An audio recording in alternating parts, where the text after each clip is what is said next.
최전성기를 이끄신 분이거든요. 그러니까 정확히 표현하면은 391년에 광개토왕이 등극을 하고요. 즉위라는 말을 쓰지 않겠습니다. 즉위는 왕들이 쓰는 용어고 등극, 등조 이런 말을 쓰거든요. 그 광개토왕비에도 분명히 등극했다는 표현을 쓰고 있거든요. 그러니까 등극이라는 용어는 황제나 높으신 분들이 올 때 등극이라는 말을 쓰고 우리가 즉위하면 일반적으로 왕들 이야기합니다. 그래서 광개토왕은 391년에 정확히 등극을 해서 412년에 사망하고요. 장수하면 414년에 등극해서 491년에 사망하면서 자연적으로 왕위가 물려가는 겁니다. 정확히 391년에서 491년까지 100년간 두 분 왕이 고구려 전성기를 이끌었어요. 오늘은 삼국사의 기록을 보면 상당히 좀 소략해서 좀 빼버려서 정리한 것들이 많은데 오늘은 특별히 다른 문헌을 이용해서 그걸 많이 보관한 내용을 여러분에게 소개할 겁니다. 아마 대부분이 여러분이 처음 듣는 내용일 거예요. 그래서 저게 맞나? 그래서 제가 가능한 한 원전을 다 가져와서 여기서 다 인용을 했습니다. 그래서 그 실체가 어떻게 되는지 하나하나 알아보도록 하겠습니다. 순서는 우선 들어가며 그다음에 정보군주 광개토왕, 그다음에 수성군주 장수왕, 그다음에 유물과 유적, 질의응답으로 이렇게 구성을 했습니다. 아마 들어가면은 좀 크게 6개를 잠깐 소개하겠습니다. 먼저 제가 3년 전에 삼국사기 일창을 깨달으라고 해서 책을 3권을 냈어요. 고구려 역사 부활, 백제 역사 통곡, 신라 역사 명암. 근데 색이 좀 특별하죠? 고구려는 빨간색이고 백제는 파란색입니다. 신라는 누렁색이에요. 그 근거로 가져온 게 밑에 있는 사신도에 관한 사진인데요. 이거를 어디서 따르면 양지공도라고 있거든요. 양지공도. 양지공도는 6세기 초 중국 양나라 때 제작한 겁니다. 이게 523년이라는 이야기도 있고 541년이라는 이야기도 있어요. 이 시기는 이제 고려에서는 아까 말씀 올린 대로 광개토왕, 장수왕 이후 문자명왕이라는 이제 장수왕의 손자가 대권을 잡는데 그분 시대에 있었던 사신들이 중국 양나라에 파견돼 있어. 그걸 보고 그린 그림입니다. 그 중에 고구려 백제 신라가 나오죠. 근데 요거는 원본 12개국 칼라만 나오는데 오사본이 2개가 있어요. 그 중에 왕이도 오사본에는 이렇게 칼라로 되어 있습니다. 색을 보시면은 특별하죠. 고구려는 우쪽으리가 빨간색이죠. 그다음에 아래 바지는 약간 파란색 곁들이고 백제는 우뚜리가 파란색이고 신라는 좀 이상해요. 금색, 누렁색인데 이 관계는 이 사람들의 사유체계가 있습니다. 즉 빨간색을 선호하고 파란색을 선호하고 누렁색을 선호하는 그 사유가 있는데 고구려 같은 경우 빨간색을 선호한 이유가 태양의 민족이에요. 해를 상징합니다. 예를 들어서 이 시조 주몽으로 알고 있죠. 주몽 같은 경우에는 추모라고도 하는데 이 사람의 본명은 상해예요. 상해. 그래서 해의 형상을 닮았다고 해서 상해를 쓰고 이걸 어떤 식으로 해석한 기록이 있습니다. 날일자로거든요. 태양을 해로 했다는 표현이거든요. 그래서 고구려는 시조가 받아들인 선선 민족 개념이 강해서 처음부터 이 빨간색을 선호했고요. 특히 삼국사기에는 고구려 사람들은 적기, 빨간 깃발을 다 사용했다라는 기록이 하나 남아 있어요. 백제 같은 경우는 하늘 또는 바다입니다. 파란색은. 이거 백제에는 안 남아 있는데 일본에는 다 남아 있어요. 일본은 국기는 빨간색이지만은 태양이지만은 실상에서 쓰는 색은 대부분 파란색을 다 씁니다. 백제의 색이 일본으로 다 그대로 넘어간 거예요. 신라 같은 경우는 금색이에요. 누런색은 황금의 나라라고 하잖아요. 그래서 보시면은 백제 같은 경우는 웃기다 하고 손의 끝부분 이런 것도 빨간색 쓰셨고 신라 같은 경우는 우리가 또 이게 웃기다 하고 이런 데는 어떻게 쓰니까 파란색 썼죠. 근데 이 색이 다 섞여 있지만은 각 나라마다 상징적으로 쓰는 색이 따로 있다. 그것은 고구려 빨간색이고 백제는 파란색이고 신라는 노란색이다. 일제 강점기 역사 연구를 크게 세 그루가 나누는, 여러분 잘 아다시피 식민사학이라고 하는, 지금 우리 이병도를 대표하는 사람들이죠. 이들은 이제 일제 식민사학자들이 이제 조선을 완전히 역사를 자기들 입맛에 맞기 위해서 조선과 편수위를 만들죠. 거기에 그게 이병두, 신석구 이런 분들은 거기에 편입됐다가 자기들이 책만 만들고 끝날 게 아니라 이걸 우리 국민들한테 주입하기 위해서 뭐가 필요해요? 교육이 필요하죠. 그래서 만든 게 경성제국대학이에요. 서울대학. 이병두, 신석구는 그대로 그 대학 교수로 갑니다. 그러면서 이 사람들이 석박사를 자기 제자들을 양성을 해내요. 오늘날 소위 강단사학이라고 하는 거고, 라이선스 석박사죠. 우리 역사하고 주류를 역사하고 우리 모두를 다 지금 억압하고 있고, 그다음에 여기에 반했던 학자들이 민족사학이라고 할 수 있는 신채호, 정인구, 박인석 이런 선생님들을 다 잘하시고, 예를 들어 정인보 선생 같은 경우는 1950년 그 6.25 동란 때 서울에서 북한군에 체포되어서 끌려가요. 그래서 북한에서 사망하시거든요. 이게 예를 들면 이분이 지금 만약에 안 끌려갔다면은 이병도 계열의 식민사학을 주저앉힐 수도 있었어요. 워낙 이분이 세셔서. 그게 안 되죠. 그래서 지금 이분들은 지금 소위 제야사하고 다 묶여서 지금 현재 인계되고 있고요. 오늘 제가 특별히 기록사학이라는 거 하나 용어를 썼습니다. 이건 뭐 제가 편의상 나눈 용어인데, 그 여러분 환단고기 많이 아시죠? 예, 많이 들어보셨을 겁니다. 그 일제 강점기 때 그거 어떤 전하는 여러 가지 문서들을 통합해서 만드는 거거든요. 기록을 다 남겼잖아요, 필사에서. 그리고 또 한 분이 있습니다. 남당 박창화라는 선생님입니다. 오늘 이분이 아마 주 핵심입니다. 이분이 일제 강점기 때 일본 왕실을 도도하는 서령부라고 있는데 거기 속탕으로 가셨어요. 그래서 거기서 우리 역사책을 엄청 필사해 옵니다. 왜 일본이 그걸 가졌는지는 모르겠는데 그 남당 박창화 이야기를 좀 하면서 이 이야기를 할 겁니다. 왜 그런 거 아니? 광개토와 장수왕 기록은 삼국사기 기록이 총 8배나 나는 방대한 분량이 있어요. 그러니까 저로서는 그 많은 분량을 알고 이게 삼국사가 맞나? 그런 의문을 많이 품었거든요. 그 이야기 좀 하겠습니다. 여하튼 남당 박창화라는 분이 일제 강점기 때 일본 왕실 도서관에서 은밀히 필사한 기록이 있다.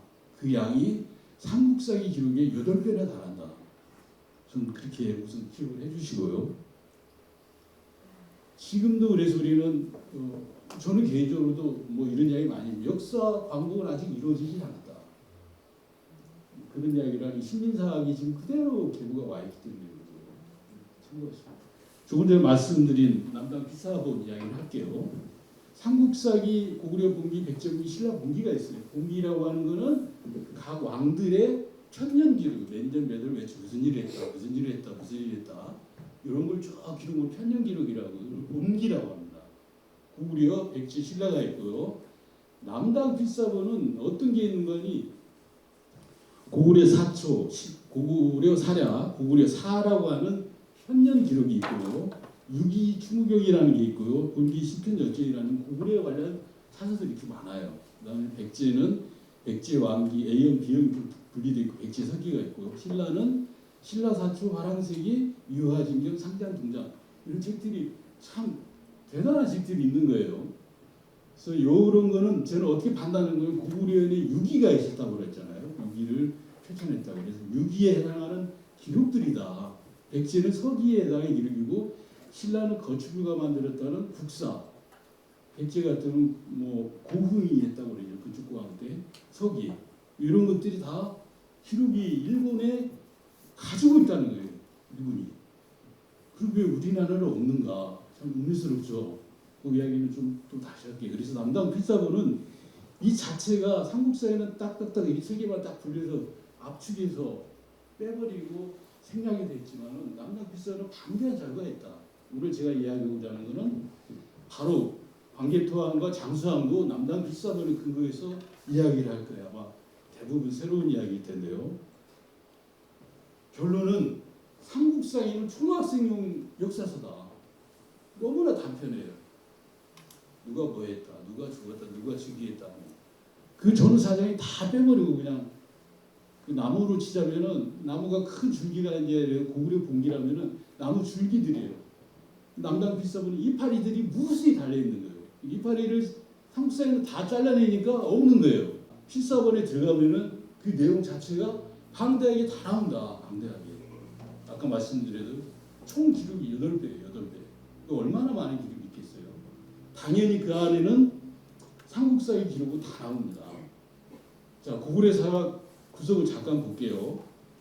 자, 백제만 아니 고구려만은 제가 고구려부터 썼습니다. 이거는 시조 추모왕부터 시작해요. 추모왕부터. 여기 특이해 보면은 왕기계열, 왕기계열하고 임금왕자의 별기 쓰는 왕기계열하고 그다음 제기, 제왕할 때 황제할 때 제자로 제기계열이 2개 나눠요. 대충 보면은 광계통왕까지 왕기계열로 써 있다가 제기계열이 장수할 때 바꿔요. 쉽게 말하면은 원판본은 왕기인데 이걸 제기로 바꾼다. 황제 국가로. 그래서 싹 역사를 재편해요. 그래서 광계토왕 같은 경우는 국강 후태왕기라고 하는 왕기 기록이 하나 있고 그거를 다시 개정을 영락제대기가 있고요. 장수왕 같은 장수대기. 주로 오늘 이 3가지 사설을 중심으로 해서 광계토왕하고 장수왕을 소개를 할 겁니다. 이거는 무슨 자연관이 또 이걸 이제 실상 어떻게 이분들은 당신은 나눴는 거 아니 대경하고 유기로 나눴어요.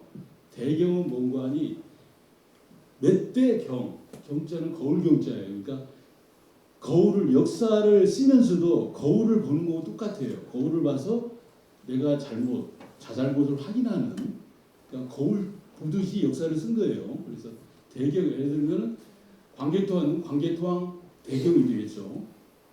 장수왕은 장수왕 대경이 있고 이런 걸 조선시대 조선왕조 실록이 통째로 있잖아요. 그 6기에 해당하고요. 그다음에 세종실록, 문종실록, 세종실록 쭉 나오잖아요. 이 실록은 아까 말한 광계토 대경, 장수 대경 이런 대경이에요.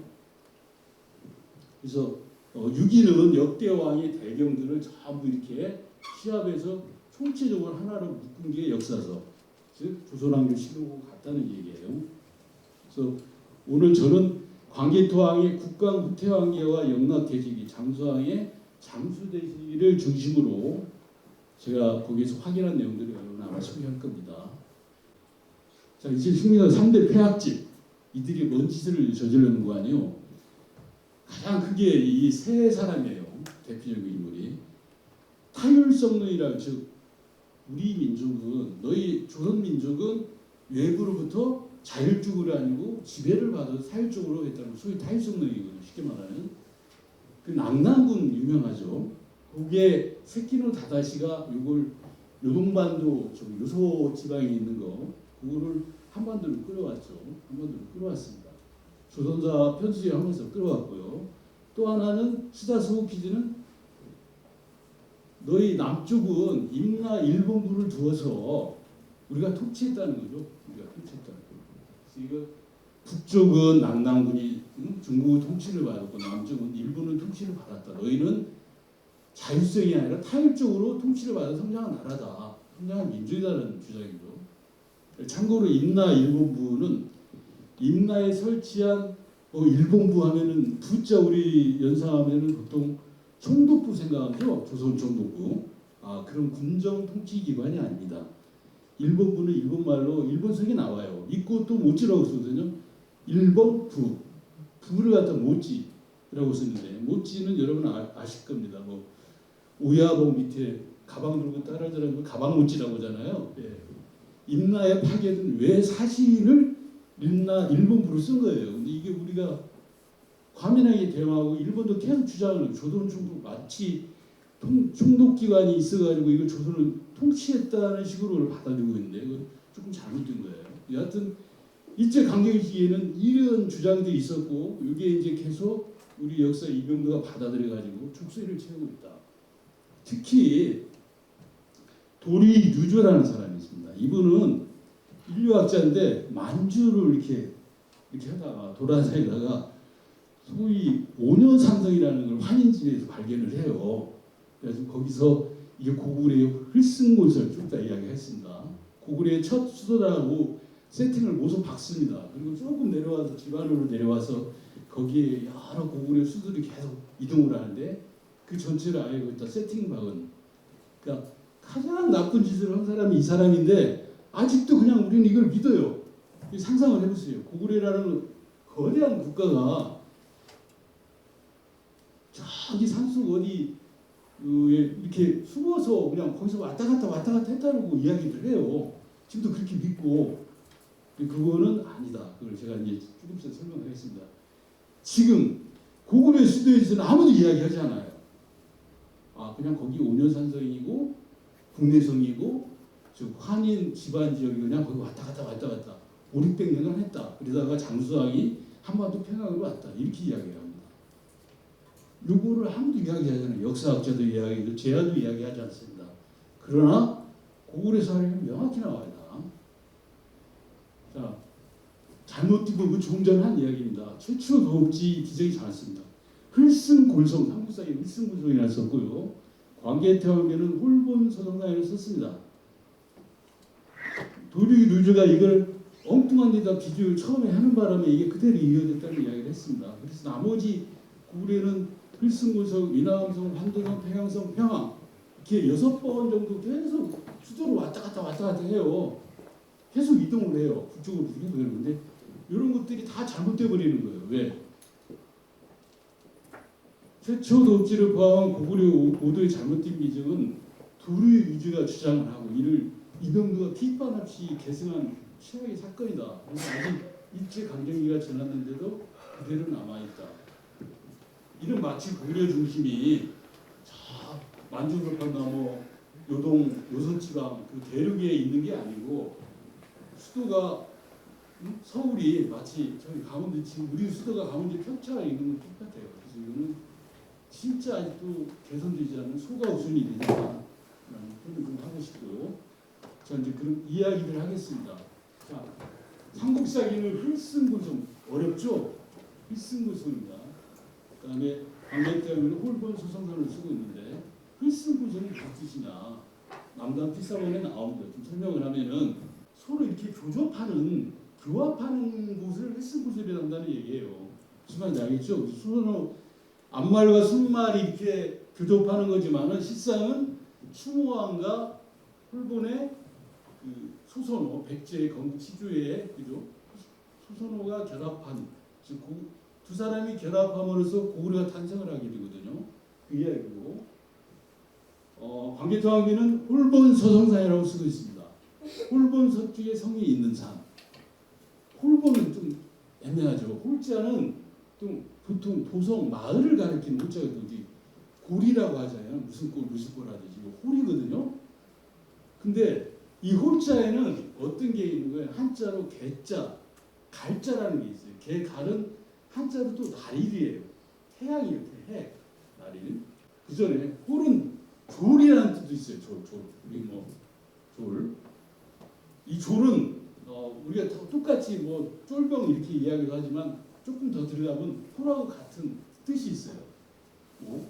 몇 개 더 하면 그 다음에 그 졸본에 대해서 아까 말한 겔, 갈 이런 그 한자로 또 통용을 하거든요. 그거는 이러고 같다고 해서 홀본, 졸본, 일본은 다 같은 말이에요. 쉽게 말하면 홀본은 해의 광명지를 나타내기도 해요. 해부는 결국 무슨 양이관이 이 용어가 우리는 기록에는 홀본을 쓰고 우리는 홀본을 갖다가 졸본으로 쓰잖아요. 졸본. 일본은 일본으로 써요. 일본이 일본이란 국호를 만든 데가 삼국 통일 이후거든요. 삼국 통일 이후 문무왕 때인데 이때 이제 정식으로 일본이라는 국호를 만들었다고 한국사에 나와요. 일본 사람들이.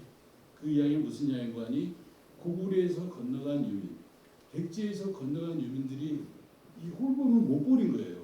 홀본을 가지고 갔는데 유행이 일본도 동쪽에 해가 뜨는 나라에서 일본이 된 거예요. 그래서 현재 우리는 안타깝게도 홀본이라는 용어를 졸본을 쓰고 우리 기록들은 당연히 광개토왕비는 홀본을 씁니다. 그 다음에 일본은 일본을 쓴다. 이것도 좀 참고가 될까 하고요. 홀본이 어디 있느냐? 홀보는 여기 있습니다. 여기 정확히 이게 소흥형 상명이거든요. 지금 윤용성 북진에 해당합니다. 예. 그 처음에 고구려가 세웠을 때는 이런 나라들이 이렇게 있어요. 주위에 해민, 황룡비도 이렇게 쭉 있거든요. 근데 홀보는 이때 국부의 중심 도시예요. 중심지. 도성이 있는 걸 홀본이라 했거든요. 그러니까 저기 동부에서 추모항이 이렇게 여기까지 온 겁니다. 근데 우리 역사는 지금 여기서 여기 산속으로 해서 여기 어디 왔다고 돼 있잖아요. 이거 다 가짜입니다. 잘못 해석한 거예요. 아까 누가 말했다고 그랬죠? 예, 도리유주라는 놈이 이렇게 세팅을 해놓는 바람에 엉뚱하게 된 거예요.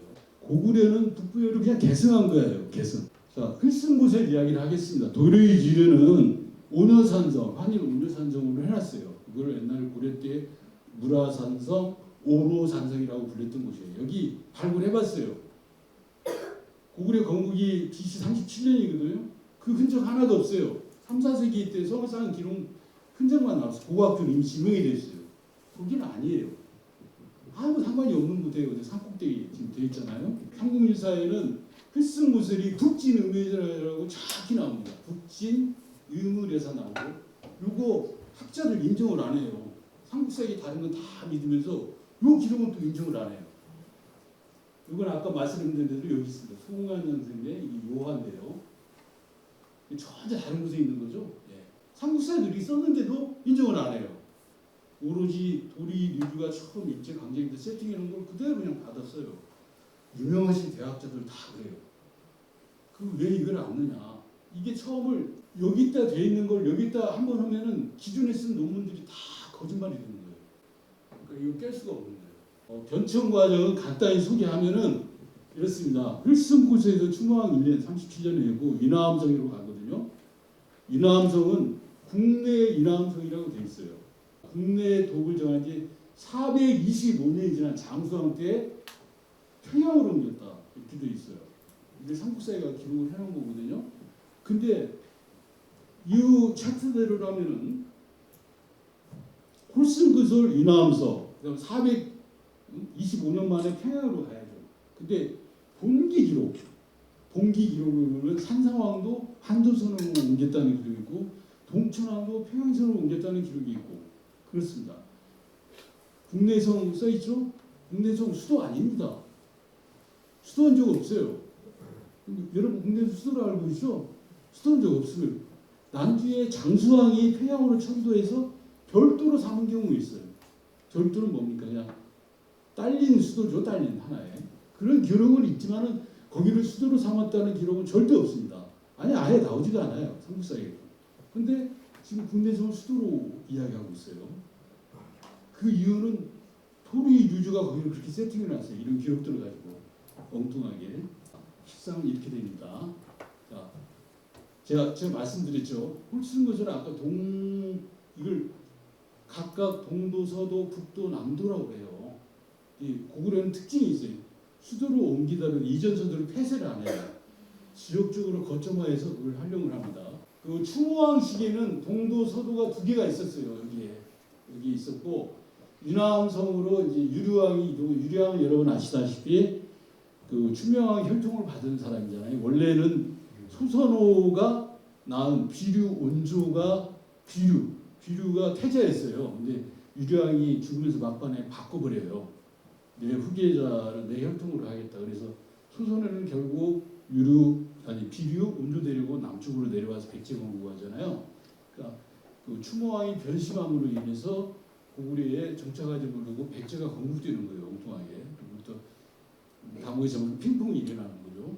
자, 여하튼 북도로 갔다가 이렇게 평양성으로 남도로 갔다가 이제 그 동천한 평양성으로 갔다가 그럼 장수왕이 천도는 어디냐? 아까 말한 국내 불이성이라고 한다, 인하암성이라고 한다, 국내성 그랬죠? 장수왕은 여기서 여러 천도인 겁니다. 여기는 간 적이 없어요. 그래서 당시 수도는 동서남북하고 평양서까지 해서 5개 수도가 모두가 세팅되어 있고요. 이거는 몇백 년이 지났는데도 계속 그 도성들은 역할을 하고 있어요. 해설을 않고 명칭을 서도, 동도, 남도, 북도 이렇게 해서 따로 쓰면서 사용을 했고요. 장수왕, 광개토왕도 주로 여기에 머뭅니다. 이게 참고로 하시고요. 그래서 자 앞에 이걸 이제 국내라고 해요. 국내 지역이라고 하는데 국내는 엄밀하게 따지면은 북부의 직할지를 국내라고 할 거야. 기억 혹시 하시라는 거 주변에 여러 가지 제후국들이 있었죠. 그거는 다 관할지예요. 너희들은 그 땅을 갖고 해라. 너희들이 제후가 돼서 지배하고 나는 내가 직할을 하는 것은 따로 두겠다. 그 직할지를 국내라고 표현합니다. 고구려 시대 주몽은 그대로 받았기 때문에 유지가 되는 거고요. 그래서 이게 국내 지역이에요. 지금 요령된 천령일대인데요. 이게 정확히 보면은 국내에는 기록이 나와 있어요. 웅심, 합한, 위남으로 나눈다. 세 구역으로. 이것도 정확히입니다. 웅심은 유아분이 있죠. 추몽의 어머니. 이 출생지예요. 추몽의 어머니 유아는 청아백 옥두지의 딸이거든요. 청아백이라고 하는 북부의 제후국 옥두지의 딸인데 지금도 여기 청아라는 하천이 살아있어요. 살아있다고. 근데도 이거 인정 안 해요. 그 다음에 합판, 은천령이라고 하거든요. 기록에는 은저구라고 지금 명치 삼아 있어요. 지금도 중국에. 합판은 해모스와 유아가 만난 장소다. 웅심은 유아분이 수생지고 그다음에 여기에 귀류 미추홀이 나오죠. 예. 미추홀이라는 용어가 한반도로 넘어오기 전에 귀류가 가지고 온 거예요. 귀류가. 미추홀은 뭔가 하니 갓나나의 미자예요. 추모왕의 추. 즉 갓나나의 추모왕이라는 것은 두 분이 만나가지고 임신했다는 것이 이게. 그래서 합판이라는 용어를 써요. 합판. 그다음에 위나 여기는 이제 철령, 개원, 은저우 철령되는데 여기 이제 위남 내에 이제 성이 하나 큰 성이 있어요. 이게 지금 현재 최진보 산성이라고 해요. 되게 큰 성이 하나 있거든요. 이게 아마 위남성일 거라고 지금 추정을 해요. 요거 위남은 유광의 천도 지역이다. 여기에는 해모스의 안목 행동이 있었다라고 또 기록이 있어요. 그래서 아까 말한 국내 지역은 이 특별히 말하면 그 고구려 추모왕의 탄생과 그 앞 계보들의 그 아버지 어머니 때 복잡한 관계들이 모두 서려에 있는 전설적인 곳이에요. 그래서 이걸 국내라고 했거든요. 자, 관계토항 들어갈게요. 계보, 특별문양, 사망과 장례 미호, 정복사업, 매장국정벌, 신라국원 이런 식으로 할 겁니다. 특히 5, 6, 7, 8은 관계토항비에 근거하고요. 관계토항비에 나오는 정복사업이 고구려 사락에 다 나옵니다. 삼국사기에는 다 뺐어요. 그 이유를 설명을 할게요. 이런 식으로 정리를 할 겁니다. 관계토항은 우선 삼국사기는 뭐라고 되어 있는 거 아니에요? 고국량의 아들이다. 그러니까 고구원왕, 소수리왕, 고국량왕, 관계토왕, 장수왕, 문자명왕, 안장왕 뭐 이런 식으로 이렇게 쭉 서열이 가거든요. 왕이 승기가. 근데 고국량왕의 아들이라고 저는 그냥 아들. 그러니까 원자, 우리가 아는 뭐 태자 이런 것도 아니고 그냥 아들. 몇 번째 아들도 아니고 그냥 아들. 애매하죠. 근데 고구려 사락은 고국량왕 앞뒤 소수리망이라고 했잖아요. 소수리망의 차자로 되어 있습니다. 왕이토왕. 첫째 아들은 장자예요. 여기도 또 복잡해요. 계부가. 고국원왕은 소수리망하고 고국양왕을 낳습니다. 근데 소수리망이 장자고 요거는 이제 둘째인데 여하튼간에 여기 왕이 계승이 돼요. 왕이 계승이 되는데 이분이 태자 시절에 연씨라고 부인을 통해서 선왕 강이라는 장자 강을 낳고요. 그다음에 청광왕후라고 해가지고 청광이라는 이름 꼭 기억하십시오. 한우처럼 청광이라고 이 사람은 왕족이에요. 왕족. 그러니까 왕족 내 종려를 해서 그러니까 이 사람이 서열을 높은 거예요. 똑같이 듣게 있는데도. 근데 이분은 소수리망은 이분한테 난 게 이제 관계토왕인데 이 사람은 소수리망이 죽으면서 또 이분의 왕후가 돼요. 복잡하죠? 간단해요. 그냥 형사 취소한 거예요. 쉽게 말하면.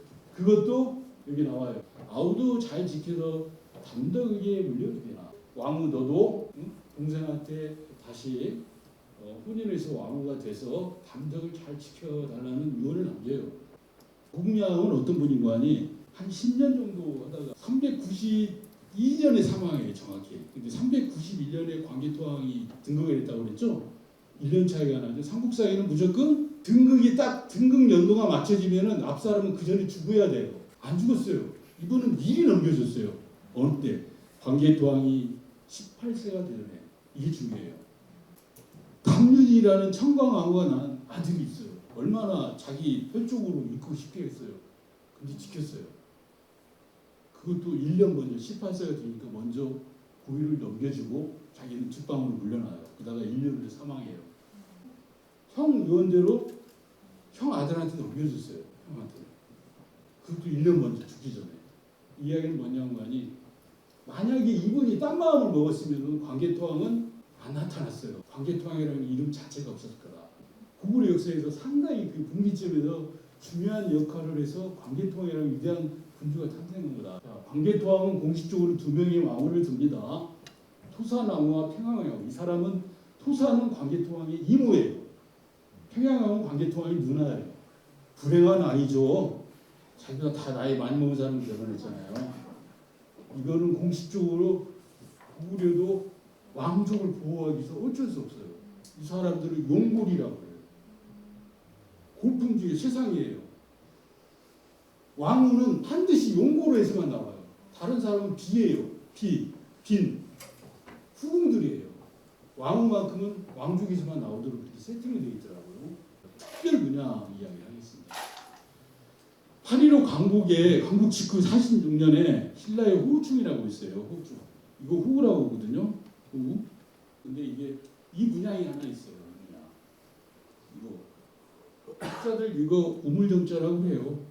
작가들도 우물정자라고 다 우물정자예요. 우물정자 아닙니다. 이거는 국강의 표시예요. 국강. 국강 좀 기억해 주세요. 국강은 천하의 으뜸 국가를 이야기해요. 이걸 디자인한 마름목골 격자살 문양입니다. 이거는 마름목골. 이거는 여기 써놨죠. 국강은 동서남북 사방으로 펼쳐나간다. 근데 이게 마름으로 딱 같이 하고 뒤가 다 펴진 거는 계속 뻗어나간다는 얘기예요. 이거는 나라의 중심, 나라의 으뜸이다. 그러니까 고구려는 국강 나라다. 나라의 으뜸이라는 이야기고요. 국강 이야기 했잖아요. 국강. 이 천강, 인강도 있어요. 이게 문양들이에요. 문양들이 고구려 벽화에도 나오고요. X자는 천강의 표시예요. 천강. 여기 보면은 장천 1호분에 보면은 천장 끝에가 아무것도 없이 그냥 X자를 쳐놓고 여기 삼족을 놓고 이게 태양이죠. 그 다음에 여기는 달 두꺼비 넣어놨어요. 그리고 여기 북두칠성을 우아래로 그려놓고 여기다가 북두칠청이라고 써놨어요. 그리고 X자를 썼어요. 이게 하늘을 중심을 나타내는 거예요. 하늘 중심. 천강 문양이에요. X가. 그래서 천강 문양이 되는 겁니다. 인강은 당연히 왕자죠. 자, 여기 자세히 보면은 위에 토미토도 이게 나무고요. 밑에 이게 물이에요. 물이 이렇게 그여 있는 거예요. 사이사이에 왕자가 들어가 있어요. 왕자가 수없이 이렇게 많이 있어요. 이건 뭔 이야기인 거 아니? 산과 물 사이에 사람이 있는데 그게 왕이라는 얘기예요. 왕.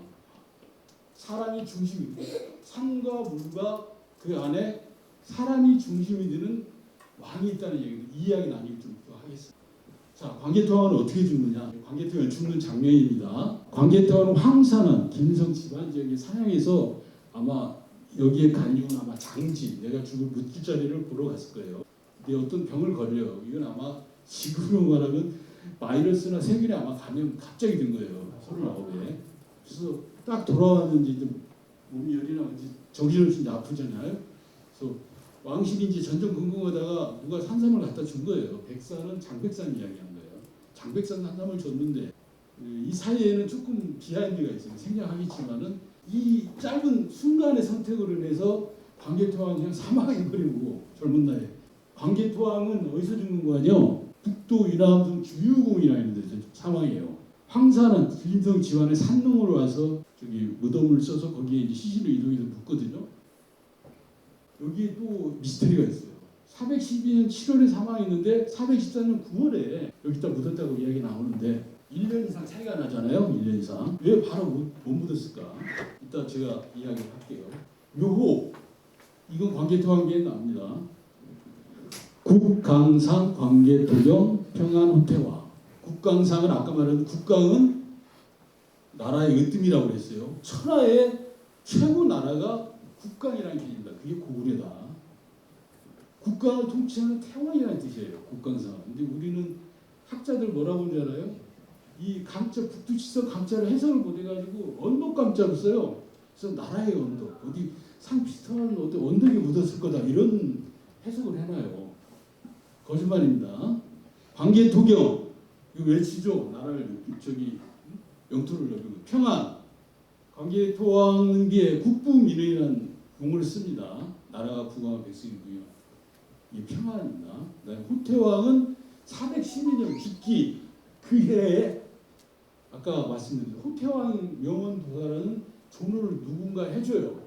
광개토왕. 이게 호태왕 하라는 이야기는 광개토왕이 처음부터 끝까지가 아니고 광개토왕이 죽는 그 해에 받은 칭호예요. 갑자기 그래서 광개토왕 비는 그날에 그 해에 저기 했기 때문에 414년에 시신을 이동와서 묻으면서 같이 호태왕이라는 말을 써줍니다. 요 후에 살아 생전에 영락이라는 연호를 썼기 때문에 영락태왕이라고 불렀고요. 또 하나는 평안이라는 것도 썼어요. 평안이라는 것도. 평안은 아까 말한 대로 백성을 편안히 다스린다는 의미에서 영락태왕을 연호로 영락을 연호로 쓰면서 영락태왕이라는 말을 쓰고 그다음에 그냥 부르는 이름은 아마 평소에는 광개토왕이라고는 안 쓰고 평안태왕이시여 뭐 이렇게 했을 거예요. 자, 삼국사기하고 광개토왕이 고구려 산악 이야기를 잠깐 하겠습니다. 광개토왕이 정복사업은 광개토왕 비에 모두 7개가 나와요. 비료, 외잔국, 백신, 신라, 외적, 후연, 동부 7개 나오거든요. 삼국사기는 백제, 거란, 후연 3개 나와요. 안 겹치죠? 후연은 겹치는데 전쟁 상황이 달라요. 고구려 사라기는 삼국사기, 광개토왕비 다 나와요. 고구려 사라기는 광개토왕비가 기록하지 않은 내용까지 나와요. 그때 잠수 누가 가서 몇 명이 가서 어디를 깨부셨다. 우리 구체적으로 다 나와요. 광개토왕비에는 사람 이름은 장수 이름은 안 나오거든요. 광개토왕비에 나오는 이 전쟁 상황들은 대규모 전쟁이에요. 대규모 병력을 지내서 어디를 쳤다. 어디를 뭐 이런 내용인데 삼국사에는 그게 아니에요. 성을 하나 뺏었다. 어느 성을 쳤다. 이게 조그마한 국지전을 삼국사에는 기록했고 광개토왕비는 큰 전쟁만을 다 뽑아서 이루었어요. 그러니까 당연히 이런 기록은 기록할 필요가 없어요. 왜? 큰 전쟁이 아니니까. 예?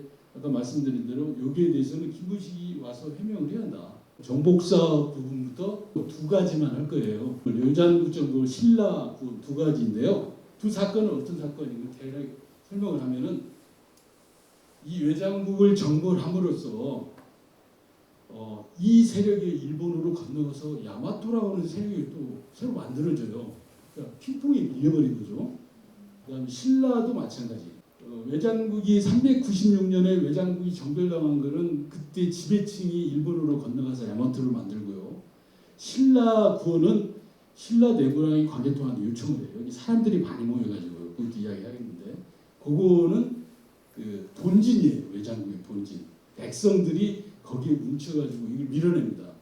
그래서 2번, 390년과 400년 2번의 사건을 통해서 한반도 남부에 수많은 일이 최소한 5, 60만 이상은 올 거예요. 한꺼번에 일본으로 확 빠져나갑니다.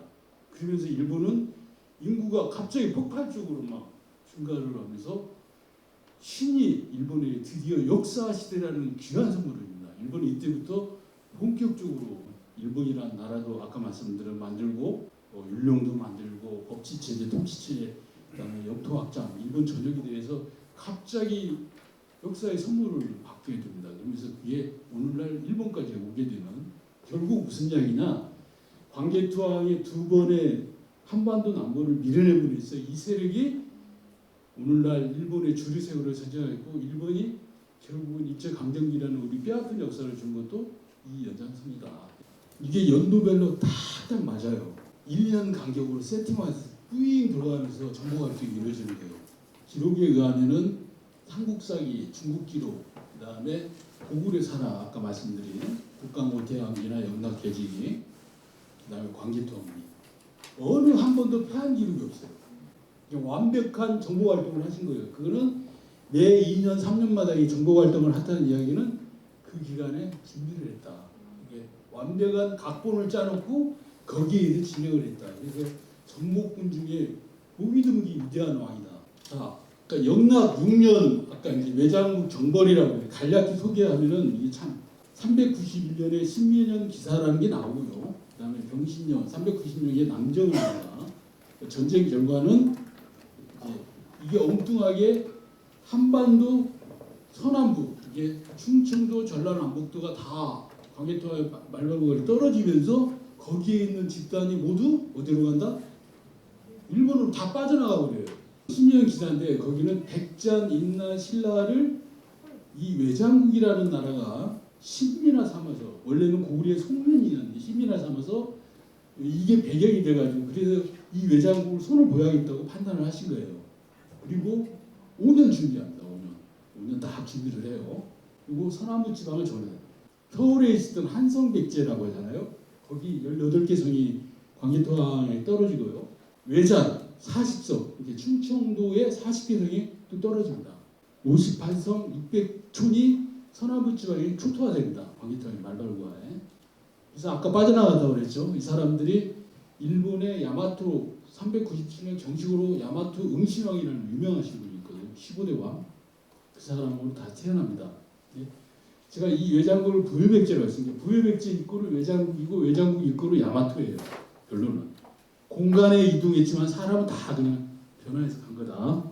이 사건은 제가 통치적으로 한반도 부여 기마족이라고 했어요. 그 부여백제 외장국 지배층을 일본 열도로 밀어낸 사건이다. 부여백제는 여기에요. 지금 충남 공주에.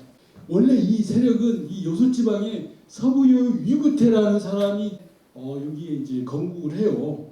대방 녹산 세력으로 분화가 돼요. 중간에. 그 중에 대방 세력이 백가제해예요. 100개의 가가 제자죠. 바다를 건너왔다는 뜻이에요. 백가제는. 그래서 백제라고 써요. 이 사람들을. 그리고 왜 제가 부여백제라는 명칭을 쓰느냐? 이게 부여이기 때문에요. 부여가 원리이기 때문에. 그래서 부여백제라. 이 계보는 이래요. 아까 유구태에서 나눠져요. 나눠서 대방세를 쭉 하다가 우리가 알고 있는 여구라는 이름 나오죠. 근축호항으로 알고 있잖아요. 근축호항이 여구가 아니에요. 이 사람들이 여시예요. 근축호항의 이름은 이제 황과예요. 과는 대방 출신 보가분이 낳은 아들이라는 뜻이에요. 여구는 이 사람들이 쓴 성씨예요. 저쪽에는 지평현, 지평군은 녹산 세력이라고 하는데 그거는 의려, 의라 들어보셨을 거예요. 여기서부터는 여씨예요. 여씨. 그래서 여하튼 이렇게 나눈다. 자, 10년은 이런 기사예요. 여기 왜가 나오니? 왜가 일본 열도에서 건너와가지고 한반도 지배했다 아까 말했죠? 그래서 이걸 처음으로 발표한 게 1889년 히어로이라는 잡지에 일본 그 육군중이 사고 이놈이 가지고 와가지고 다시 이걸 쌍구 감옥권이라고 하거든요. 쌍구 감옥권이란 뭔 말인가 하니 여기 이제 그 탁본을 뜬 거 있잖아요. 그거를 설명하기 위해서 나머지 부분은 검정색으로 이렇게 싹 먹은 치는 걸 쌍구 감옥 때문에 해요. 감옥. 쌍구 감옥권. 그걸 만들어 가지고 발표를 해요. 그래서 이렇게 해석이 된다고 이야기합니다. 근데 이게 이제 말도 많은 싸움이 논쟁이 되죠. 지금도 여러분들 하도 귀가 따갑게 들었던 거예요. 근데 여기 나오는 용어를 좀 볼까요? 백제가 신라는 애적부터 송민. 애적부터 송민이란 고구려의 송민이라는 얘기예요. 이미 고구려의 송민이었다. 송민하고 신민의 차이가 뭘까요? 근데 왜가 와서 신민으로 삼았다. 송민, 신민 같은 말 같잖아요. 근데 다르게 쓰잖아요. 송민은 원래 종족, 같은 계열, 같은 집단인데 애속된 거고요. 신민은 더 전혀 다른 이질적인 집단에게 애속된 걸 신민이라고 그래요. 그래서 일본 놈들이 우리 일제강점기 때 황국 송민화 정책했습니까? 신민화 정책했죠. 일본 놈들은 대단한 놈들이에요. 광개토항비 이런 거 용어를 다 어떻게 알았는지 그걸 그대로 다 살려서 지들 썼거든요. 신민도 마찬가지예요. 황국 신민화. 나는 이 단어도 광개토항비에서 가져왔다고 생각이 되는 거예요. 근데 여기서 문제가 이제 오해파예요. 한자 영내로 보면은 건너다는 표시에는 건널도가 있어요. 이게 달라요. 건널제는 아까 백가제해 하듯이 큰 바다를 건넜을 때 제자를 쓰고요.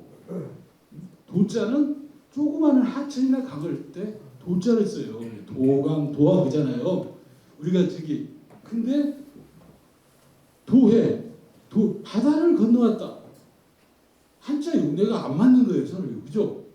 도해파는 일본 열도에서 한반도를 건너와서 이들이 깼다면은 제파가 맞아요. 그렇게 썼을 거예요. 근데 도해파 썼다고 하니까 그러면은 그건 한반도에서 건너간 게 아니고 일본 열도에서 한반도를 건너온 게 한반도 어디 강이나 하천 또는 해안선을 따라 건너갈 수 있죠. 그렇게 이해를 하면 돼요. 그 증거가 신민영 기사가 배경이 돼서 396년 광개토왕이 서남부 지방을 정벌 나선다고 그랬잖아요. 서남부 지방이 정벌 당하는 거예요.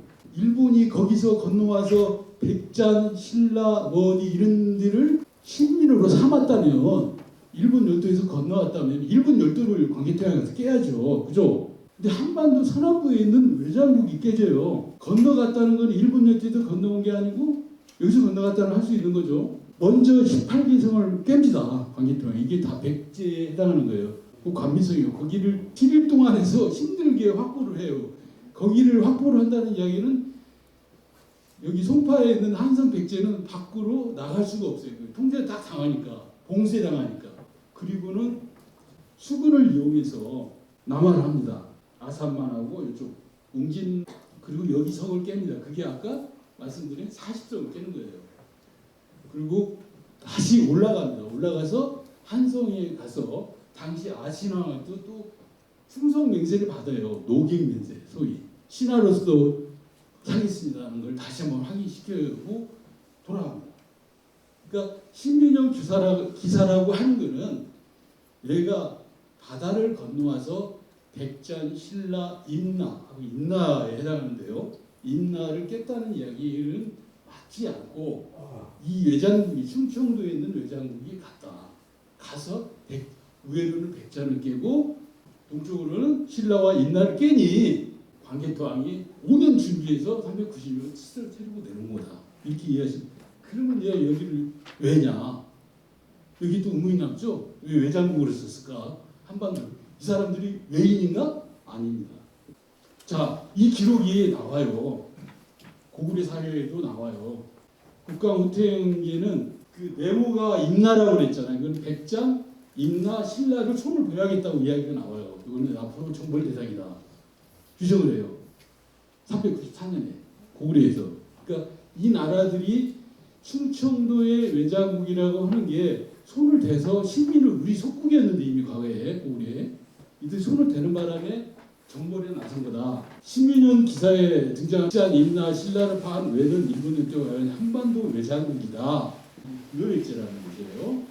이 결과로 396년 5월달에 이게 마무리가 되거든요. 기록에 그렇게 나와요. 5월달에 남정이 마무리됐다고 고구려 사람이 5월로 딱 피치돼요. 7월달에 그 사람들이 여기서 탈출합니다. 지도층만 빠져나가요. 그래서 아마토로 재탄생을 해요. 이 사람들이 건너간 이유는 여기도 이미 어떤 연계가 있어서 건너갔겠죠. 당시 외장국이 한반도를 지배하고 있을 때 공나, 지침, 현남, 친이달의 동안 공나는 충청북도고요. 지침은 충청남도에 공나, 지침이 집중적으로 깨진 거예요. 광개토왕한테. 이 사건으로 외가 여기 딱 이제 만들어지면서 이 한성백제는 전지태자가 야마토의 본으로 갑니다. 이거는 우리 기록에도 나와요. 삼국사에. 왜 갔을까요? 397년 1월달에 여기 나라가 형성이 됐는데 그해 5월달에 전지태자가 일로 본으로 갑니다. 왜 갔을까요? 요거 때문에 그래요. 공나 지침 광개토왕한테 깨졌다고 그랬죠. 광개토왕 철수합니다. 올라갔잖아요.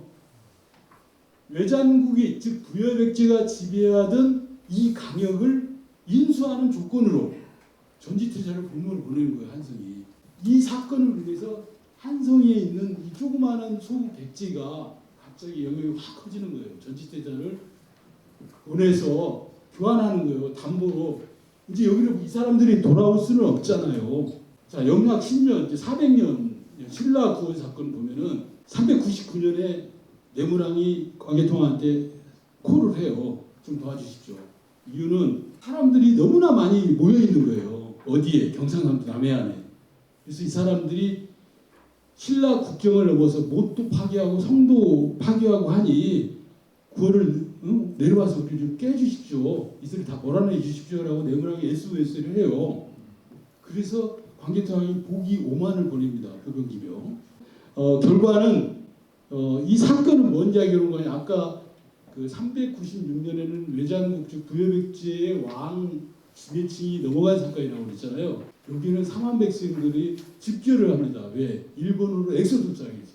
수십만이 모여가지고 먹고 살기가 함께 신라 국교까지 넘어가는 거예요. 그래서 못도 파괴하고 성도 파괴하는 거예요. 광개토왕배 이렇게 나옵니다. 이제 외가 넘어갔잖아요. 왜 왕이 넘어갔으니까 백제 외가 화통했다. 외가 화통했다는 뭔 얘기예요? 전지체자를 보내면서 그 땅을 한성 백제가 다 인수했다는 얘기예요. 그걸 백제하고 외가 화통했다고 쓴 거예요. 광개토왕배는. 그걸 명분으로 삼았는데 신라 입장에서 외인이 신라 성과 모습을 파괴했다고 쓰고 있어요. 그러면 여기에 누가 있으냐? 바로 궁궐부가 120천민이에요. 그게 일본서기에 나오는 내용이에요. 이 사람들이 여기 이렇게 다 뭉쳐 있는 거예요.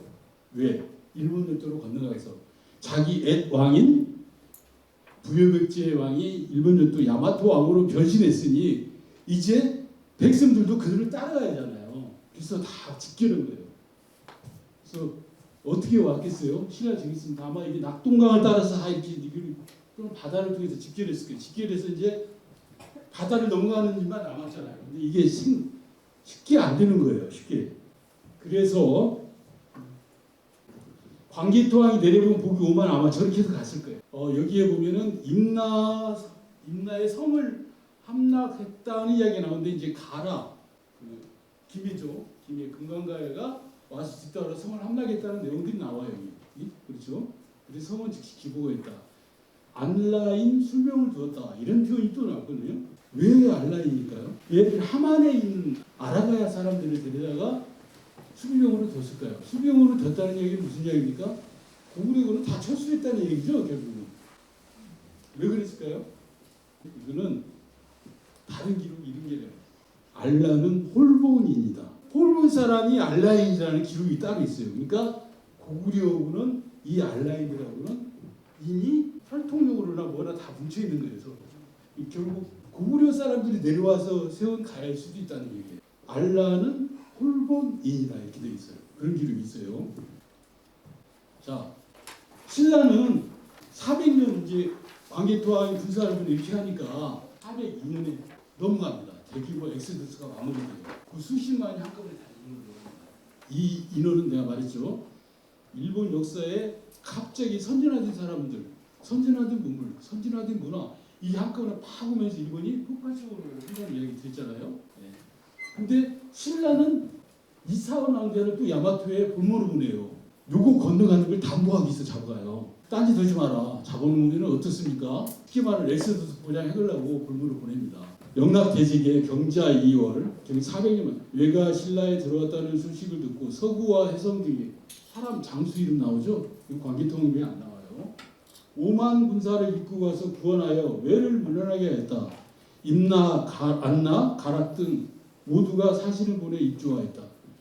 남방이 모두 평정되었다. 서남방은 396년, 동남방은 400년에 다 평정당했다. 즉 한반도가 이제 광개토와의 말발구 아래 다 흡수되었다는 위대한 선언이에요. 이게. 자, 일본 열도에 이제 이때 간 왕들이 나와요. 응신은, 그다음에 인덕 두 왕이 나오고 15대 16대예요. 이 사람들은 이 일본 오사카에 있는 소속은 오사카인데 히비키노시예요. 히비키노시. 여기에 큰 무덤이 두 개 있잖아요. 전방 후원문이라고 해요. 앞에 방형이고 뒤에는 동그라미다. 저게 이제 응신이에요. 아까 외장국의 마지막 왕 여희왕이 일본의 응신왕으로 이름을 탈바꾸면서 야마토 초대 시조가 되는 거예요. 실질적으로. 통상 일본 사람들은 인정해요. 응신왕 15대부터는 백제계의 왕이다. 그 이전에 뭐 신무부터 14대 중해왕까지는 가야계의 왕이다. 이렇게 인정을 해요. 이게 이제 인덕왕 16대. 아까 그 궁궐군을 후발대를 이끌고 가는 궁궐군이라는 그 사람이 인덕왕이 돼요. 인덕왕이. 한별 길이가 500m예요. 세계에서 유일하게 제일 큰 무덤이에요. 면적으로 따지면. 요거는 이제 아까 여기 이제 앞부분이고 육신왕 같은 경우는 저 서북 쪽을 향하고 있어요. 왜 서북 쪽을 향한지 아세요? 자기의 고향을 바라보는 쪽을 향한 거예요. 그죠? 여기서 보면 서북 쪽이 한반도 저기 충청도 전라남북도예요. 그거는 당신이 관계통항이 켜져서 여기 왔지만 고향을 못 잊어서 그렇게 방향을 설정한 것이 아닌가 이렇게 생각이 돼요. 그렇게 인정하는 학자도 있습니다. 자, 장수왕. 삼국사에는 관계통항이 원자예요. 원자라고 하는 거는 태자가 되기 전에 장자예요. 고구려 사람은 장수왕의 차서다. 소수림하고 청공하고 관계통항 났다는 이야기인데 그 나중에 아들이 용덕이라는 사람이 있어요. 이 평양왕후는 누나라고 그랬잖아요. 이 사람을 통해서 나는데 이걸 좀 설명할게요. 먼저 하여튼 이렇게 차자가 된다고 되어 있고요. 근데 이제 조금 다르게 설명하면은 이게 또 영락대지고 국강후퇴왕기가 또 달라요. 거래는 태자로 되어 있어요. 그 다음에 삼자인 탑을 광개토왕은 자신의 후계자를 지봉을 해요.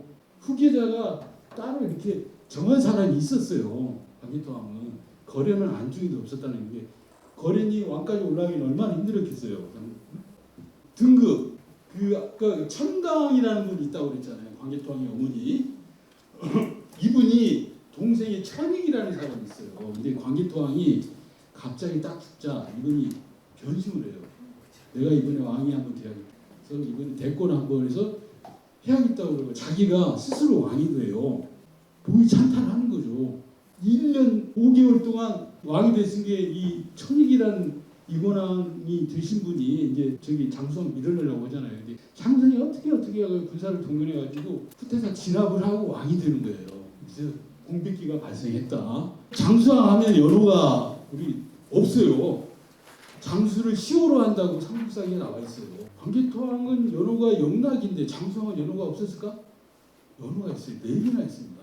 처음에 나오는 게 건응이에요. 건응은 다시 세워 흥하게 한다죠. 아까 말했잖아요. 이권왕이라고 하는 놈이 보위를 찬탈한 쿠데타를 일으켜서 찬탈한 놈을 다시 주저앉히고 죽이고 자기가 다시 왕권을 회복하잖아요. 그래서 건응을 쓴 거예요. 처음에. 장수는 연호인 동시에 시호, 죽어서 받는 그 시호예요. 장수는 불교의 무량수부를 가르쳐요. 어떤 기록이 나오는 거 아니? 그러니까 평양왕후 이야기 있잖아요. 어머니. 이분이 장수왕을 임신했을 때 태몽을 거예요. 무량수부를 만났다는 기록이 있고요.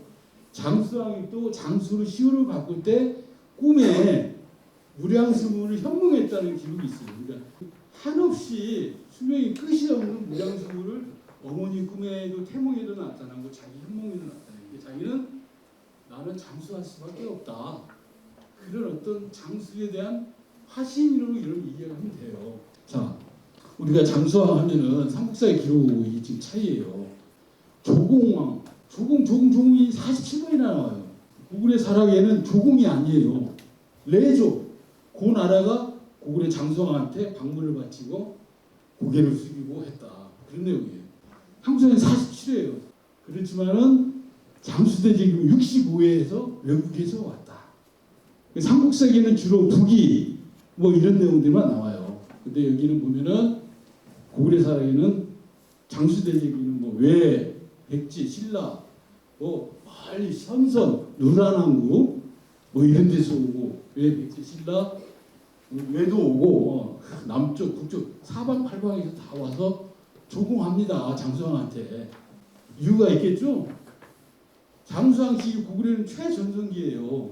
최고로 큰 나라의 최고로 큰 태왕이에요. 태왕. 무슨 조공 하지 말고 다 레조로 바꿔야 한다. 기록이 다 있으니 비교해서 뺄 거 빼고. 자, 장수왕은 수성군주라고 해요. 아버지가 이루은 정복을 내가 지키기 수성하기 위해서 어떻게 해야 되는 수성 방법에 이수계정, 이화계수가 나와요. 수성함으로써 정복을 이어가고 와마함으로써 수성을 이어간다는 이 기본 큰 대전제하에 4가지 원칙이 있어요. 원자 교지. 멀리 있는 자는 교류한다. 가까이 있는 자는 때려 부신다. 공격한다. 붙어 있는 자는 떼어놓는다. 접자할지. 이자든지 멀리 있는 자는 가까이 둔다. 이 4가지 외교 원칙에 의해서 철저하게 나라들하고 교류를 하는 거예요. 그냥 하는 게 아닙니다. 자, 어떻게 하느냐?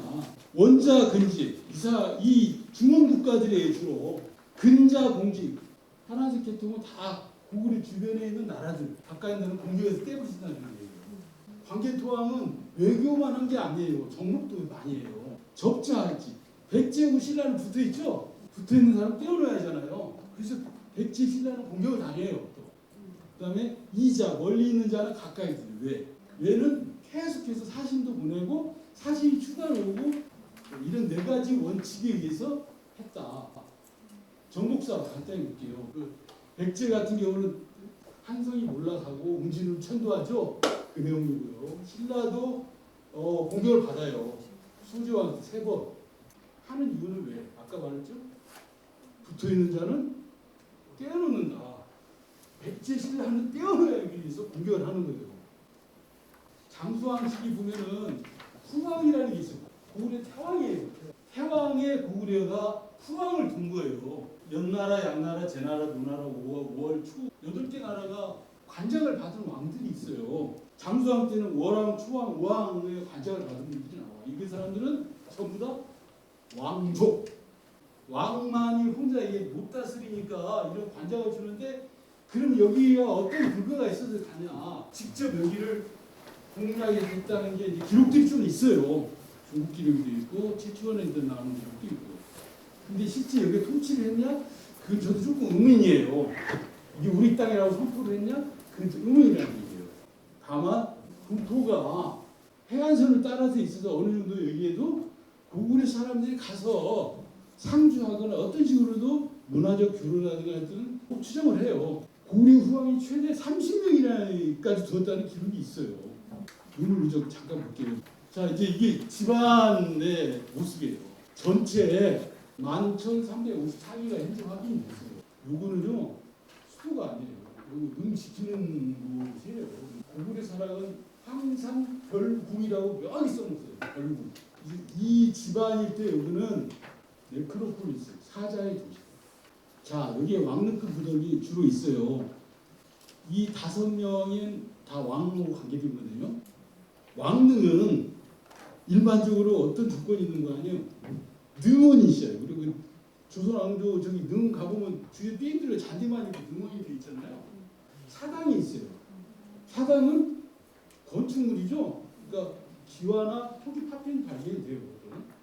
그다음에 재단 이런 재단이 있어요. 그다음 능장, 담장 이게 갖춰져야만 고구려 왕릉이라고 할 수가 있어요. 또 집안일 때 이런 조건을 갖춘 거는 몇 개 안 된다.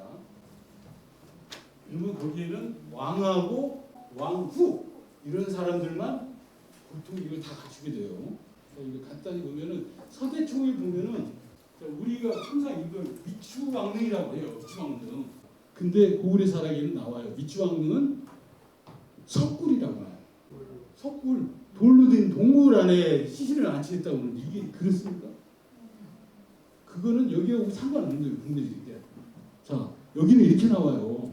결정적인 게 옥관과 금관을 사용하지 말라고 했지만은 당시 왕실 사람들이 만들어서 넣었어요.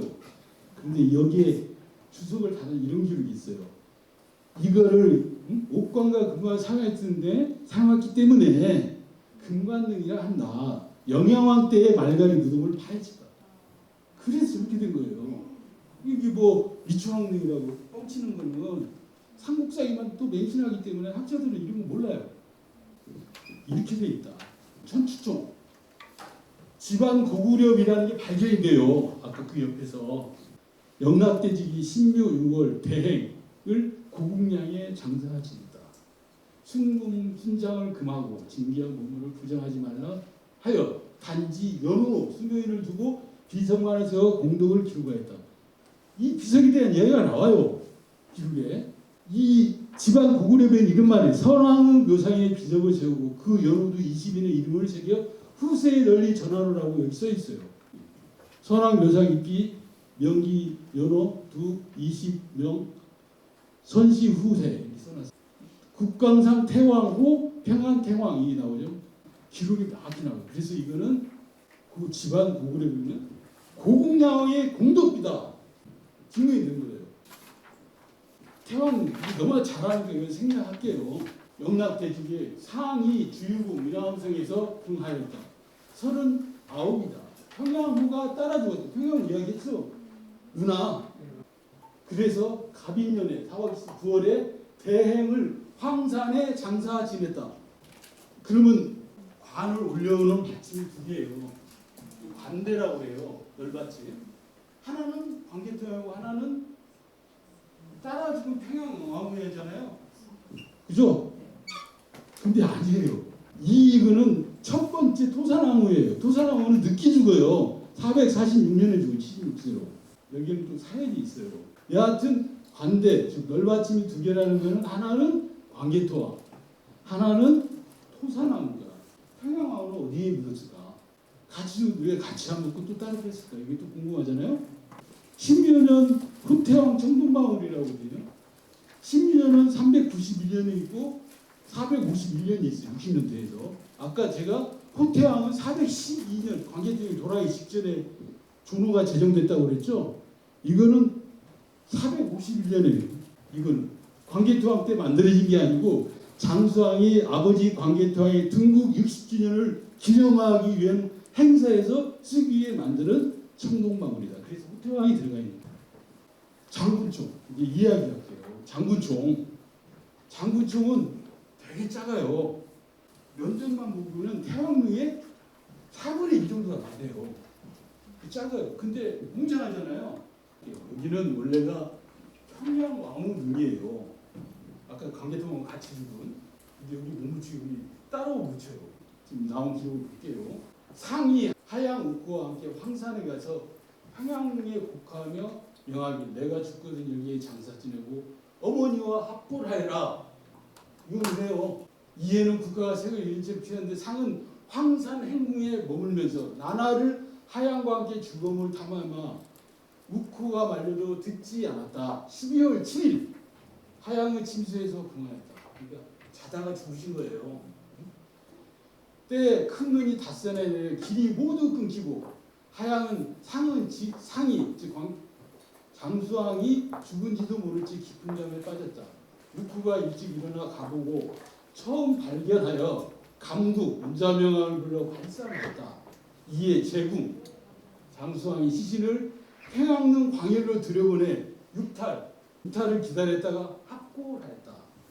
감국이 황산행성에 등극하니 12월 15일이다. 장수왕 기록이 마지막이에요. 두 개죠. 보시면은 공간이 굉장히 협소해요. 이게 원래 한 사람만 들어가 있었던 거예요. 장수왕이 갑자기 유언에 따라 집어넣으니까 주변 공간이 없잖아요. 뭘 놓을 수 있는 부장품을 놓을 수 있는 공간이 없어요. 이게 되게 협소해요. 능 자체도 작아요. 결국 장군충이라는 거는 평양능 원래 장성 광개토왕과 함께 죽은 평양왕후의 능을 따로 구축을 했다가 장수왕이 죽으면서 자기 어머니하고 합골해라 해서 된 무덤이에요. 그래서 외관 같은 게 보면 잘 이렇게 잘 돌로 잘 다른 걸로 큼직큼직하게 잘 돼 있죠. 안 뜯어 있죠. 아마 제 짐작은 원래는 좀 허술을 했을 거예요. 그러나 장수왕이 들어가면서 대규모로 개보수를 해서 이렇게 튼튼하게 됐을 거예요. 요거는 장군총은 원래는 광개토왕후 같이 죽은 평양왕후, 이 장수왕 어머니 평양왕후의 혼무덤 단장이었으나 나중에 광개토왕의 능이 들어가면서 합장능이네요. 합장능. 5호의 분 처음 밝히는 거예요. 문자명왕 능이에요. 이 무덤은 적숙충이 아니에요. 흙무지 돌방 무덤이에요. 흙무지 이 쌓고 안에 돌방이 들어있어요. 아직 발굴 안 된 건데 이게 집안 일지에서 가장 커요. 흙무지 돌방 무덤이. 근데 여기에 결정적인 게 나와요. 안장대직에 이제 앞에 문장왕이 죽은 장면이에요. 신의 초하로 상화 문장왕이 황극전 평양 안압군 석주친들이 궁하했다. 춘추 18이다. 상은 맨살을 상은 이제 그 후계에 대한 안장왕 상은 맨살을 들을 때 머리를 풀어헤치고 애통이 호곡하니 말릴 수가 없었다. 개미일 그러니까 2월달에 사망해서 3월달에 대행을 황상당 옆에 장사 지냈다. 왕이 죽어서 장사 지내는 건 몇 년씩 안 걸려요. 이미 사전에 왕릉을 지정하고 왕릉 감요 작업을 해놓은 다음에 1개월 안에 다 들어가 그냥 희신 안 치는 거예요. 그래서 아까 말한 대로 광개토왕 같은 경우는 중간에 장수왕 같은 경우는 1년 5개월과 공백기가 컸다고 그랬잖아요. 그거는 엉뚱한 사람이 보위를 찬탈했기 때문에 못 들고 장례를 붙이는 거예요. 그런 과정이. 자, 황산 장릉이 옆에 잔잖아요. 딱 나오잖아요. 이게. 황산 장릉이 이거예요. 바로 위에 있는. 조다 태자가 죽으면서 찬다라는 이 비가 장수왕 입장에 며느리잖아요. 며느리가 장수왕의 부인이 돼요. 며느리인데 시아버지 와이프까지 했으니 얼마나 그러겠어요. 그래서 어떤 사연이 있어서 의동을 따로 돌방을 따로 쓰는 게 그래서 이게 한쪽이 긴 장릉이 돼요. 근데 그 장릉 옆에 그 이제 아들인 조다의 아들인 문자명왕이 황산에 장사를 했다. 그러니까 여기에요. 이 문화. 이 문자명이 처음으로 밝히는 의미입니다. 자, 평양에 보면은 병신이라고 있어요. 평양 시내에도 북쪽에 있어요. 평성, 지금 행정구이 평성이고 여기에 있는데 이게 상당히 무덤이 커요. 근데 이 명칭이 구전되어 있어요. 한왕묘, 황제묘 이런 명칭이 있어요. 딸린 거죠. 근데 기록에 아까 그 후왕들 있었다고 했잖아요. 후왕으로 명확히 각태자를 한왕으로 부르고 고쳐 봉화했다는 기록이 있어요. 그러니까 한왕묘라고 썼기 때문에 이는 각태자 무덤이에요. 각태자는 누구냐? 문자명왕이 안장왕을 낳고 안원왕 두 분이 형제고요. 이제 요 계열에서 여기 넘어가는데 중간에 양원왕 건너뛰거든요. 이 사람은 결국 자기의 그 왕이 있으니 동등 자리를 아들한테 넘겨주고 한왕에 보여줘요. 그래서 제가 책에 나오는 거의 핵심인데 이게 광개 태왕릉에 들어가는 벽돌이에요. 원태왕릉 안여산 부여아 원화인데 태왕릉이 산처럼 편안하고 맨처럼 튼튼하셔서 이렇게 됩니다. 저희가 여기서도 이제 집안에서 나온 것 중에 요겁니다. 원태왕 차자릉 안여천 고여아 천하고 산하고 천만 표현이 다르고 태왕릉 태왕 차자릉만 달라요. 똑같죠? 그럼 이 사람이 누구냐? 태왕 차자가 문제가 되죠. 이게 태자예요. 근데 태자 보면은 가운데가 점이 아니고 삼각형이에요. 고구려는 태자를 삼각형을 점을 삼각형으로 썼어요. 왜 그랬을까? 그 우리 저 하늘 땅 사람을 원방각 쓰죠. 하늘은 원이고 땅은 사각이고 사람은 고구려 사람은 태자를 아무렇게나 안 썼어요. 사람의 태, 사람 큰 사람, 사람 표시예요. 그러니까 이 한자 하나하나에도 고구려인의 사유책이에요. 어떤 생각을 어떻게 살았는가, 뭘 어떻게 표시하려고 그러는가. 삼각형이다. 평양왕후가 광개토왕이 같이 죽었음에도 따로 장문충으로 밀려날 수밖에 없는 이유예요. 왜 그런 거 하니? 용덕이라는 인물이 나와요. 용덕. 담덕. 광개토왕을 담덕이라고 하잖아요. 용덕. 동생이에요. 자, 이런 기록이 있어요. 생부가 광개토왕이 아니고 용덕이에요. 장수왕의 생부가. 그 이야기를 하고 싶은 거예요. 계산 후 393년 5월에 용덕이 비를 피하여 종종 평양 왕후의 궁에 뛰어들었다. 이리하여 평양기 낮잠을 자기가 하였는 바 평양후가 몰래 징하여 제를 낳았다. 평양후가 영나 광개토왕이 노영을 건네 이를 숨겼고 마련 호련 또한 일찍이 들어서 알고 있었다 한다. 상이 늘 이것이 진실인지를 의심하다가 이때 이래 결국 용덕을 존중하는 뜻을 가졌다. 무슨 양반이 용덕을 자기 아버지로 인정을 한 거예요. 나중에 나이가 들어서. 결론은 이 용덕의 능을 이제 알아야죠. 칠성산 871호분이라는 거예요. 한석 이쪽 거기가 출토되어 있는 곳이에요. 이게 한 장으로 보면은 광개토왕 중화책을 붙였어요. 근데 평양왕후는 여기 따로 썼다고 그랬죠. 장수왕릉에 먼저 이제 평양릉이 됐고 용덕은 여기 있습니다. 이건 뭘 의미할까요? 광개토왕도 살아생전에 장수왕이 용덕의 아들인 걸 안 거예요. 그래서 미호에서 후계자 지정도 안 해주고 여러 복잡한 게 있었던 거예요. 평양왕후 밉잖아요. 무덤을 못 쓰기 위해서 따로 쓴 거예요. 근데 그걸 알 장수왕이 나중에 나는 어머니 곁으로 가겠습니다. 여기 묻힌 거 아니에요. 근데 생부는 또 여중에 묻혔어요. 왜요? 유언했을 거예요. 떨어쳐놔라. 둘은 죽어서 떨어쳐놔라. 내가 죽어볼 것이다. 그걸 안 장수왕은 나중에 용덕을 자기 아버지로 인정하면서 그 판석을 만들어서 여기다 놓은 거예요. 이 한 장의 그림에서 볼 수 있다시피 복잡하잖아요. 인간사가 다 그래요. 가족 간에도 이런 미묘한 차이 때문에 생각지도 않은 일이 일어나면은 위험이 있게 되고 또 그거로 해서 왕위 승기도 복잡이. 장수왕이라는 인물은요 진짜 어렵게 왕이 된 사람이에요. 광개토왕한테 선택도 못 받았죠. 중간에 또 자기 외할머니 동생이 쿠데타에 보이지 않다랬죠. 그리고 또 장수했잖아요. 자기는 불행하잖아요. 자기 아들들이 그렇게 많은데 아들들에서 왕이 되지 못하고 손자가 왕이 됐잖아요. 너무나 오래 사는 바람에. 장수왕은 참 많은 한이 있는 사람이에요. 광개토왕은 그냥 굵고 작게 산 거예요. 39세. 장수왕은 즉위하기까지 본인 스스로도 어려움이 많았고 또 즉위하고 난 다음에는 없겠어요? 왕권 도전하는 사람이 있어요. 기록에 많이 나와요. 다 잠재웠어요. 죽음은 고온이 잠자면서 그냥 하늘나라로 간 거예요. 얼마나 행복한 죽음이에요. 그래서 제가 이제 결론을 냈습니다. 우리가 삼국사기 기록만 가지고는 대안이 없다. 재밌는 이야기들이 많잖아요. 여러분들이 이제 가시면 몇 가지는 머릿속에 남을 거예요. 대부분 뭐 산삼 먹고 뭐 평소하고 바람 냈네 뭐 그다음에 장수왕이 뭐 진짜 씨가 아니다 이런 것만 남아요. 알아요. 그래도 그 내면 하나하나 유물 유적 하나하나 모든 과정 하나는 다 인간의 이야기가 다 담겨 있다.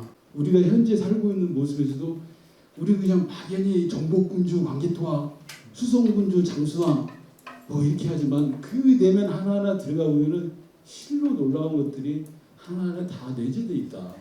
그걸 쫙 펼쳐 보이는 게 제가 이번에 새로 쓰는 광개토와 장수왕을 쓴 이유입니다.